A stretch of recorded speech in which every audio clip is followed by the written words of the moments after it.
Zach Urban is the head of housing counseling for Brothers Redevelopment Incorporated.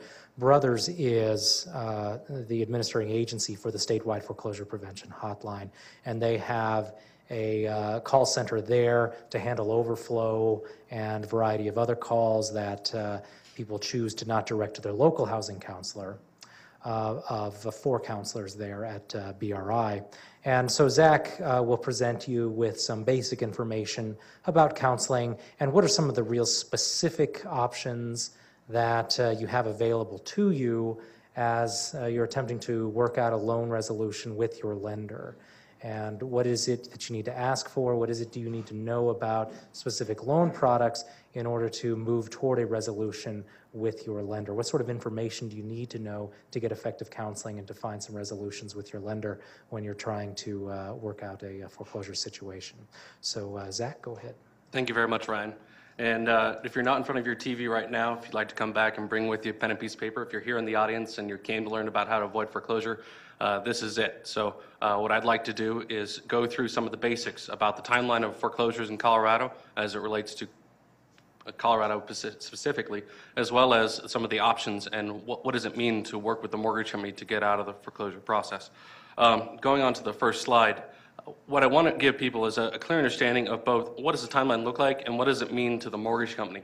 If you look at the top part of this slide, you see a rainbow color of percentages, and what that means is if you have 100 people that are 30 days late on their mortgage, this is what the mortgage company sees, and this is how they deal with the volume of foreclosures that they're working through, is that they see that they have 100 people that are all 30 days late.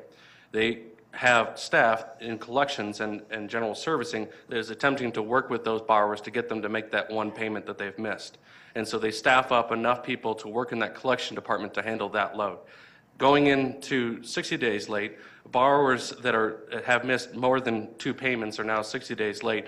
The number of people in that pool of being 60 days late drops to 11%. So the mortgage company knows that if we're working with people that are 60 days late, we don't have to have as much staff to work with those 11 people as we would have had to work with everybody that is 30 days late.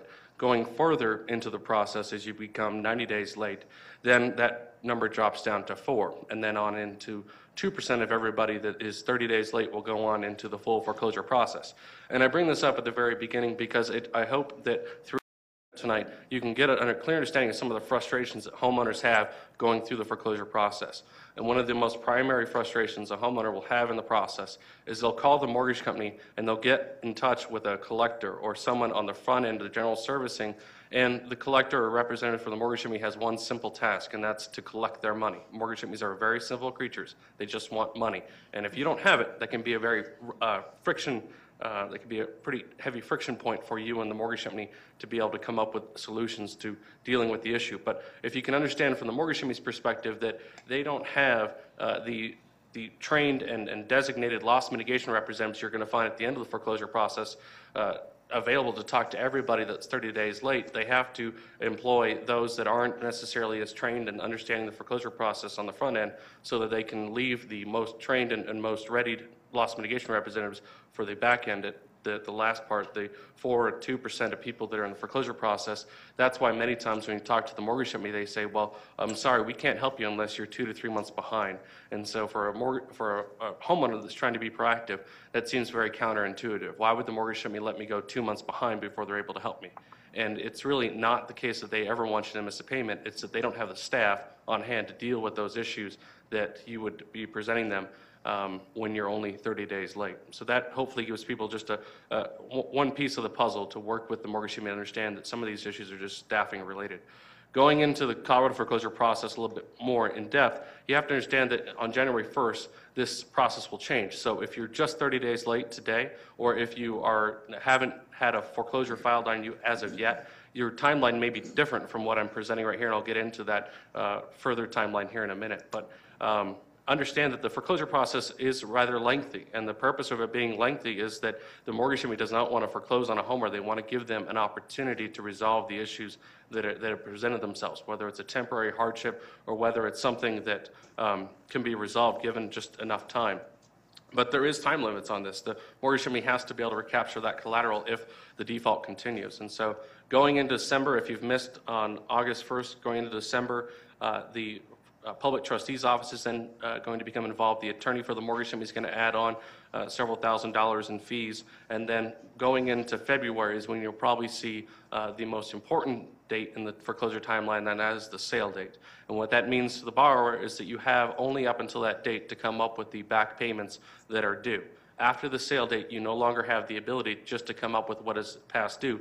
You're going to have to present to the mortgage company or the public trustee's office the full loan amount. So if you have $100,000, you've got to come up with $100,000 to pay to the mortgage company. Then after the sale date, you have that 75-day redemption period, which allows you to come up with a full loan amount to present to the mortgage company to stop the foreclosure. Or after that, you're beginning to look at the eviction process, and that's obviously something that nobody wants to get to. So we'll get into some ideas about how to stay away from that point of time and how to resolve it before it ever gets there. But if you look at the bottom of this timeline, you see the general servicing is the very beginning. When you're making your monthly payments on time, that's where your loan is. It's always in that pool of loans. As you get delinquent further and further, it moves through several different departments. And so when you're trying to resolve this on your own, it's important to know who you're talking with and what department they're in and how can they help you.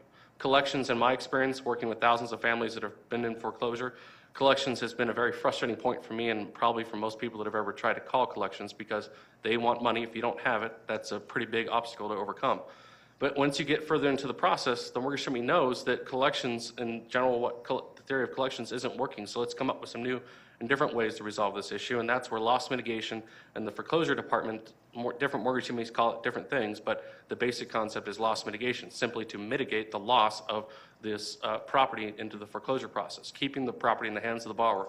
Mortgage company and the borrower want the same thing, to keep those monthly payments coming in, and the loss mitigation department is designed just to do that.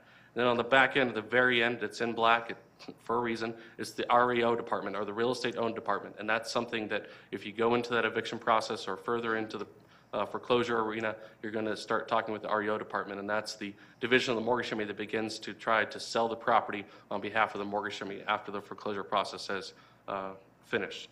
So going then into January, the next slide, we're seeing the new timeline, and thank the state legislature and the governor and everybody that worked very hard on revamping this timeline and allowing borrowers to cure their loan, or in layman's terms, the ability just to bring up the back payments to the mortgage company all the way through the end of the redemption period. You saw in the previous slide that there was a description of a redemption period. That redemption period is now removed, and the borrower now has that full time period to come up with the back payments due.